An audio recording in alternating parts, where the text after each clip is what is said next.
भगवते वासुदेवाय। मित्रों, आपके और आपके परिवार पर भगवान नारायण की कृपा सदैव बनी रहे। आज हम 11 माता की कथा का श्रवण करेंगे। चलिए शुरू करते हैं। एक बार एक राज्य में एक राजा राज करता था। राजा बहुत ही बुद्धिमान और बलशाली था। राजा सदैव अपनी प्रजा का बहुत अच्छे से ध्यान रखता था। प्रजा भी अपने राजा को बहुत पसंद करती थी। राजा की 2 बेटियां थीं। राजा अपनी दोनों बेटियों से बहुत प्रेम करता था। राजा की छोटी बेटी देखने में बहुत सुंदर और आकर्षक थी और राजा की बड़ी बेटी छोटी बेटी के मुकाबले थोड़ा सा कम सुंदर थी। राजा की छोटी बेटी 11 माता की पूजा किया करती थी और सभी लोग राजा की छोटी बेटी से बहुत प्रेम करते थे और बहुत प्रशंसा किया करते थे। राजा भी अपनी छोटी बेटी को बड़ी बेटी से अधिक प्रेम करता था, जिस कारण राजा की बड़ी बेटी को अपनी छोटी बहन से नफरत होने लगी थी। राजा की जब दोनों बेटियां बड़ी हो गई, तब एक पड़ोस राज्य में रहने वाला राजकुमार राजा की बड़ी बेटी के लिए रिश्ता लेकर आया। लेकिन जैसे ही उस राजकुमार की नज़र राजा की छोटी बेटी पर पड़ी, तो वह राजकुमार राजा की छोटी बेटी पर आकर्षित हो गया और उससे पहली नज़र में प्यार कर बैठा। उस राजकुमार ने राजा की बड़ी बेटी के साथ विवाह करने से मना कर दिया और उसने राजा से कहा कि मैं आपकी छोटी बेटी से विवाह करना चाहता हूँ। जिसके बाद राजा की बड़ी बेटी यह देखकर अपनी छोटी बहन से बहुत क्रोधित हो गई और राजा की बड़ी बेटी ने अपनी छोटी बहन को अपना सबसे बड़ा दुश्मन मान लिया और राजा की बड़ी बेटी ने अपनी छोटी बहन से बदला लेने का निर्णय लिया, जिसके लिए उसने अपनी छोटी बहन को जान से मारने का निर्णय किया। राजा की बड़ी बेटी ने अपनी छोटी बहन को मारने के लिए सबसे पहले एक लड्डू में जहर मिलाकर अपनी छोटी बहन को दे दिया और उसे उस लड्डू को खाने के लिए कहा। लेकिन लड्डू खाने के बाद भी छोटी बहन को कुछ नहीं हुआ। बड़ी बहन यह देखकर बहुत आश्चर्यचकित हो गई, लेकिन बड़ी बहन ने हार नहीं मानी और जब रात को छोटी बहन अपने कमरे में सो रही थी, तब एक मटके में सांप रखकर उसे कमरे में छोड़ दिया। लेकिन सांप भी छोटी बहन का कुछ नहीं कर पाया। जिसके बाद बड़ी बहन ने अपनी छोटी बहन से कहा कि चलो हम लोग कुएं में से पानी भरकर लाते हैं। जिसके लिए वह अपनी छोटी बहन को पानी भरने के बहाने कुएं के पास ले गई और उसने अपनी छोटी बहन को कुएं में धक्का दे दिया।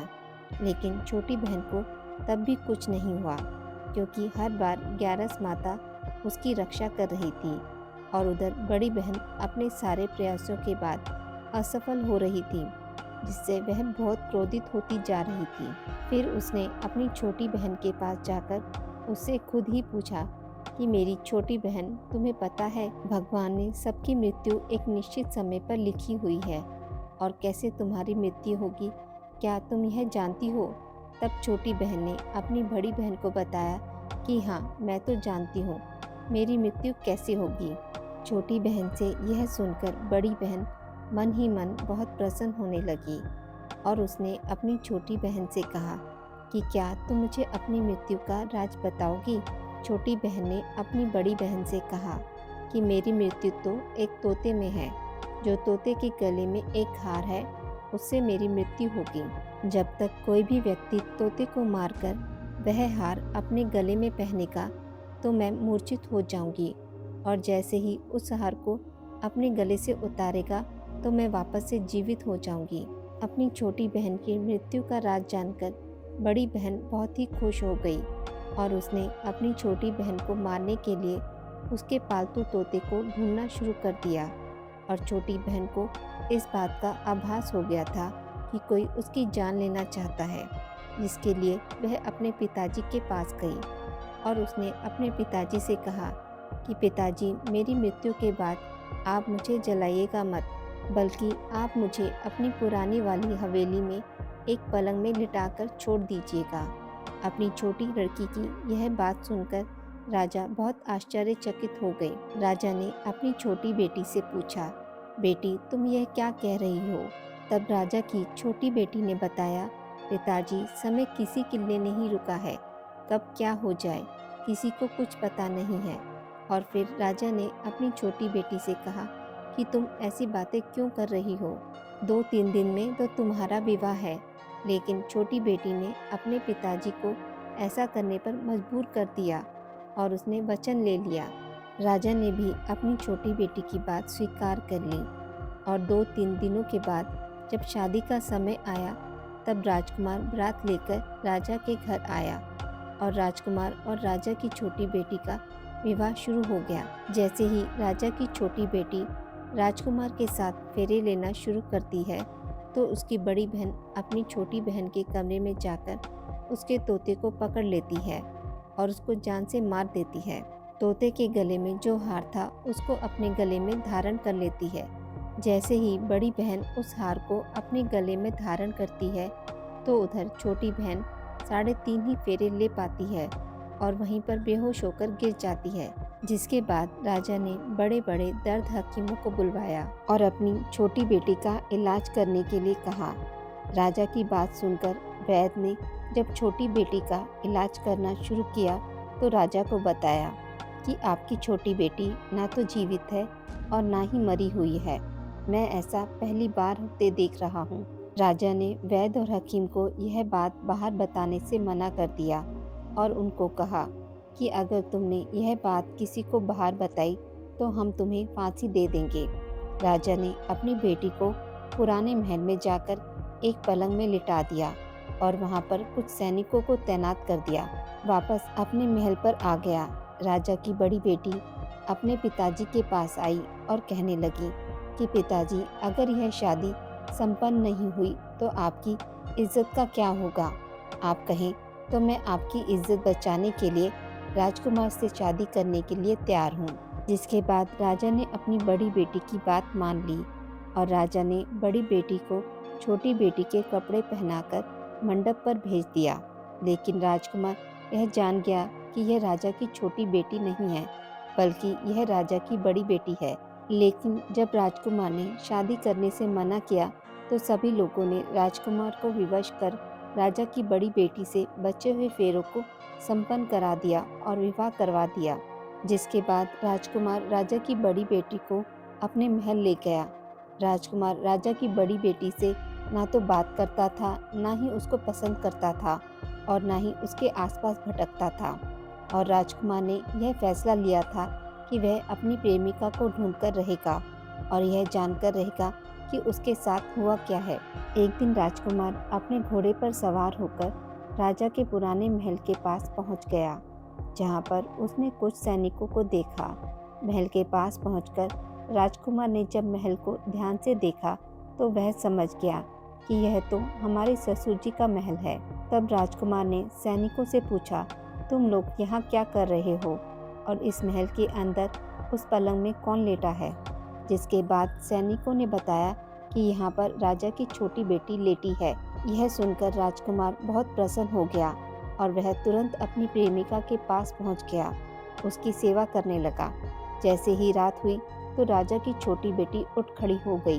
राजकुमार यह देखकर बहुत खुश हो गया और उसने अपनी प्रेमिका से पूछा कि तुम यहाँ क्या कर रही हो, तुम मेरे साथ मेरे घर चलो। राजा की बेटी ने राजकुमार को सारी बातें बता दी कि मेरी जान एक तोते में बसी थी और मैंने यह बात सिर्फ अपनी बड़ी बहन को बताई थी और मुझे पता है कि उसने ही मुझे मारने का प्रयास किया है। उसके पास एक हार है जिसको वह सुबह पहन लेती है और रात को उतार देती है।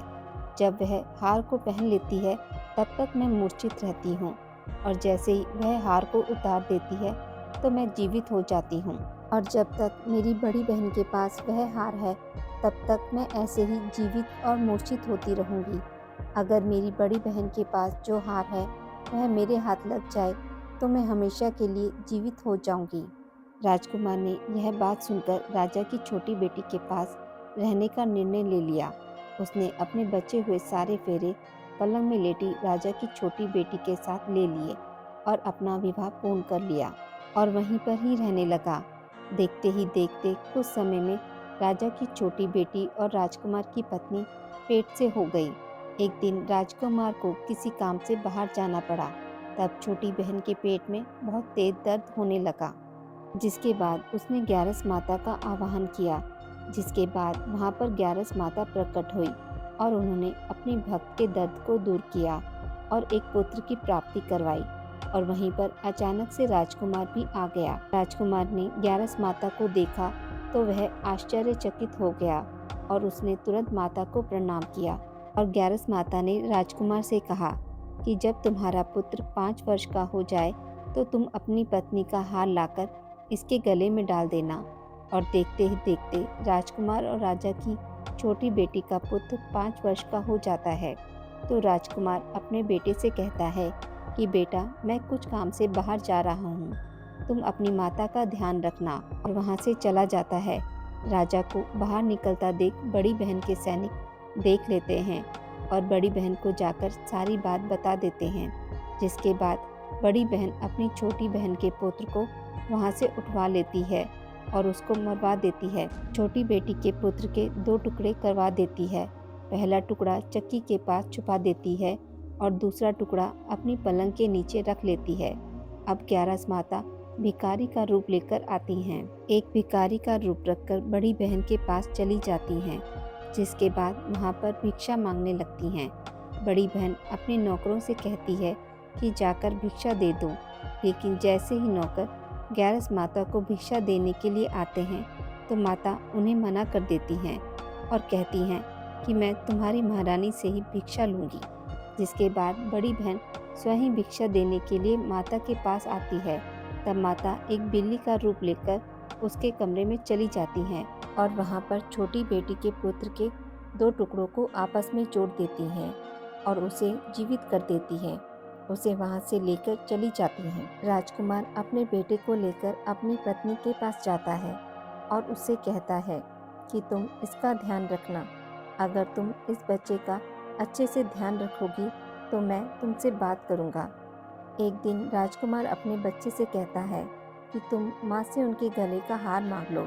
जिसके बाद राजकुमार का लड़का अपनी माँ के पास जाता है और कहता है कि माँ, मुझे तुम्हारा हार चाहिए जो तुमने गले में पहन रखा है। यह सुनकर पहले तो बड़ी बहन बहुत क्रोधित होती है, पर उसको यह याद आता है कि राजकुमार ने कहा था कि अगर मैं इस बच्चे का ध्यान अच्छे से रखूंगी तो वह मुझसे बात करेंगी, जिसके कारण वह हार को उस बच्चे को दे देती है और वह तुरंत हार को ले जाकर अपने पिताजी को दे देता है। और तभी राजकुमार अपने बेटे को लेकर वहाँ से जाने लगता है और अपनी पत्नी से कहता है कि तुम हमारे लिए खाना बनाकर रखना, मैं शाम को आकर तुम्हारे साथ ही खाना खाऊंगा। और वह अपने बेटे को लेकर वहाँ से चला जाता है। जिसके बाद वह राजा के पास जाता है और उनको सारी बात बता देता है। राजा अपनी बड़ी बेटी की यह करतूत सुनकर बहुत क्रोधित होते हैं और अपनी परवरिश पर ही दोष देने लगते हैं और राजकुमार को अपनी छोटी बेटी के साथ रहने के लिए आदेश देते हैं। हे ग्यारस माता, आपने जैसी कृपा राजा की छोटी बेटी पे की वैसी सभी पर करना। कहानी कहने वाले, कहानी सुनने वाले और हुंकारा भरने वाले पर भी करना। आज की इस वीडियो में बस इतना ही। मित्रों, आपको यह कथा अच्छी लगी हो तो मेरे वीडियो को लाइक और शेयर ज़रूर करें और पूजा पाठ से जुड़ी जानकारी के लिए मेरे चैनल को सब्सक्राइब करना ना भूलें। धन्यवाद।